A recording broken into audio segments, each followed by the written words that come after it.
کیا قرآن و حدیث کے علاوہ فقہ بھی حجت ہے؟ حامد صاحب راجستھان سے پوچھتے ہیں، کیا اسلام میں قرآن و حدیثی حجت ہے یا فقہ بھی حجت ہے؟ اس بارے میں رہنمائی فرمائیں، میرے دوست یہ سوال کرتے ہیں، برائے مہربانی اس کا تفصیلی جواب دیں۔ دیکھیں، فقہ نام ہے قرآن و حدیث سے فقہا نے جو مسائل نکالے ہیں ان مسائل کو فقہ کہا جاتا ہے۔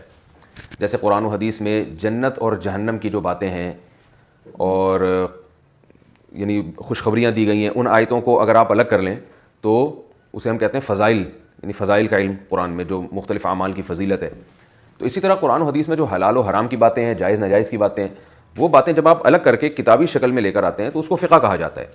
تو وہ بھی حجت ہے یقیناً، کیونکہ وہ قرآن و حدیث ہی سے مسائل نکالے گئے ہیں۔ ہاں، یہ ضرور ہے کہ فقہ میں کچھ چیزیں ایسی ہیں جن میں تمام فقہا کا اتفاق ہے تو وہ حجت قطعی ہیں، اور کچھ چیزیں ایسی ہیں جن میں فقہا کا اختلاف ہے، یعنی قرآن و حدیث کو سمجھنے میں فقہا کا اختلاف ہوا ہے۔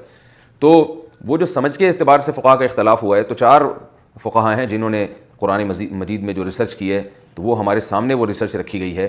وہ چار فقہا کون سے؟ امام ابو حنیفہ، امام مالک، امام شافعی اور امام احمد بن حنبل رحمہ اللہ تعالیٰ۔ اور بھی فقہا تھے لیکن ان کی ریسرچ جو تھی بعض کی تو ضائع ہی ہو گئی، اور بعض نے ایسی یعنی جاندار ریسرچ کی نہیں کہ امت نے اس کو فالو کیا ہو۔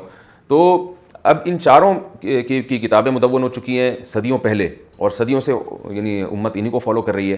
تو اب آپ اگر ایک کیا کرتے ہیں کہ ان سے ہٹ کے کوئی نئی چیز نکالتے ہیں تو وہ ایک ایسی قرآن و حدیث کی تحقیق ہوگی جس پر امت کا عمل ہی نہیں رہا ہوگا، اور اجماع امت کی مخالفت کرنا خود ایک ناجائز عمل ہے۔ قرآن مجید میں اللہ تعالیٰ کے ارشاد ہے، وَمَن يَتَّبِعْ غَيْرَ سَبِيلِ الْمُؤْمِنِينَ نُوَلِّهِ مَا تَوَلَّىٰ وَنُصْلِهِ جَهَنَّمَ۔ جو مسلمانوں کے راستے کو چھوڑ کر کسی اور راستے کو اختیار کرے گا تو جہاں منہ اٹھا کے جا رہے ہیں ہم اس کو جانے دیں گے اور بالآخر اس کو جہنم میں داخل کر دیں گے۔ اللہ تعالیٰ ہماری حفاظت فرمائے۔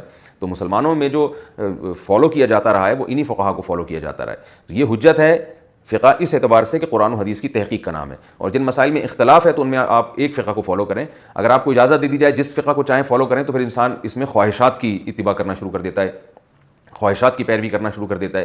اس کی مثالیں کئی دفعہ ہم دے چکے ہیں کہ ایک فتویٰ وہاں سے لے لینا، ایک فتویٰ وہاں سے لے لینا، ایک یہاں سے جہاں دل چاہ رہا ہے وہاں سے فتویٰ لے لینا، یہ نفس پرستی ہے، اس کی شریعت میں اجازت نہیں ہے۔ تو اس لیے کہا جاتا ہے کہ ایک فقہ کو فالو کیا جائے۔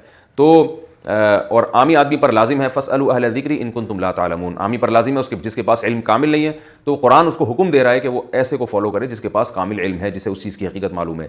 تو مجتہدین نے چونکہ قرآن و حدیث پہ ریسرچ کی ہے اور امت نے ان کی تحقیق کے صحیح ہونے کی گواہی دی ہے، تو لہذا عوام پر قرآن و حدیث ہی کی روشنی میں لازم ہے کہ مجتہدین کو فالو کریں وہ، اور انہوں نے جو مسائل نکالے ہیں اسی کو فالو کریں، خود سے اپنی تحقیق نہ لے کر آئیں اور تحقیق کے نام پہ لوگوں کو گمراہ نہ کریں۔